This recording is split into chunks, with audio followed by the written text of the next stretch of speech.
नगर निकाय चुनाव से पहले ही बुधवार को बगावत के ऐलान से जुड़ी एक ऐसी बड़ी और अहम खबर उत्तर प्रदेश के जनपद अयोध्या से आई है जिसने भाजपा में ऑल इज वेल के दावे पर सवाल खड़े कर दिए हैं।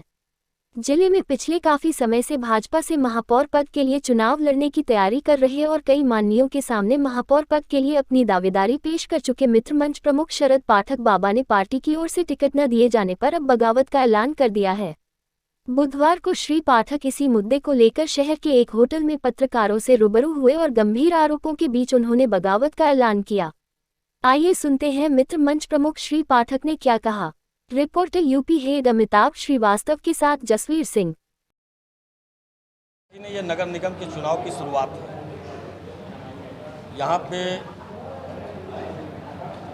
कुछ माननीयों के कारण चंद दिनों पहले कांग्रेस से शामिल हुए बीजेपी में, जिन्होंने 2017 के चुनाव से पहले हमारे देश के प्रधानमंत्री मोदी जी को और यशस्वी मुख्यमंत्री योगी जी को खूब पानी पी करके गरियाया, गालियां दिया।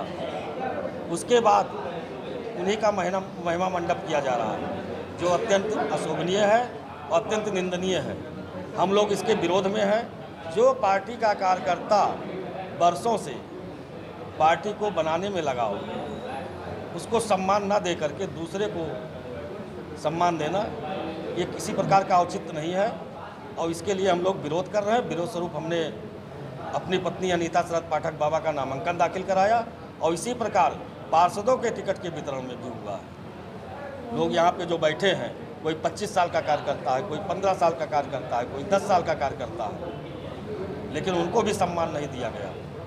और हम लोग एकजुट होकर के 60 वार्डों के पार्षदों को लेकर के और इस नगर निगम का चुनाव लड़ रहे हैं और कल तक सारे लोगों से वार्ता हो जाएगी, बैठक हो जाएगी। एक अंतिम बैठक हमारी कल शाम को होगी, जिसमें इनको ये दिखाई पड़ेगा कि 60 वार्ड के पार्षद किस प्रकार से एकजुट होकर के हमारे द्वारा किए गए कृत्यों का विरोध कर रहे हैं। अब या तो ये हो सकता है कि इन्होंने अपने चहेतों को दिया या शुद्धाशुल्क की संस्कृति के चलते दिया, जैसा भी है, लेकिन हम लोग इसका पूरा विरोध करेंगे। बताइए, कल को वो आदमी आया और उसके बाद वो मोदी जी को, योगी जी को चुनाव में गालियां दे रहा हो, कह रहा है मोदी जी आप खेत काट रहे हो, ये कांग्रेस की देन है। इसका वीडियो भी वायरल हुआ है। अभी किसी मीडिया बंधु ने पूछा कि अयोध्या का मुद्दा क्या है, तो वो कहते हैं कि अयोध्या में मुद्दा क्या है, अब तो सब विश्व पटल पे जा रहा है। यानी कि यहाँ नागरिकों से आपको कोई लेना देना नहीं। आपको जल भराव जनौरा का नहीं दिखाई पड़ता, आपको जल भराव जलवानपुरा का नहीं दिखाई देता, आपको यहाँ की टूट फूट नहीं दिखाई देती, आपको गरीबों का दर्द नहीं दिखाई पड़ रहा है। तो ऐसे प्रत्याशी को भी सबक सिखाना जरूरी हो गया है और इसके लिए हम चुनाव मैदान में हैं और चुनाव लड़ने के लिए हम लोग संकल्प हैं।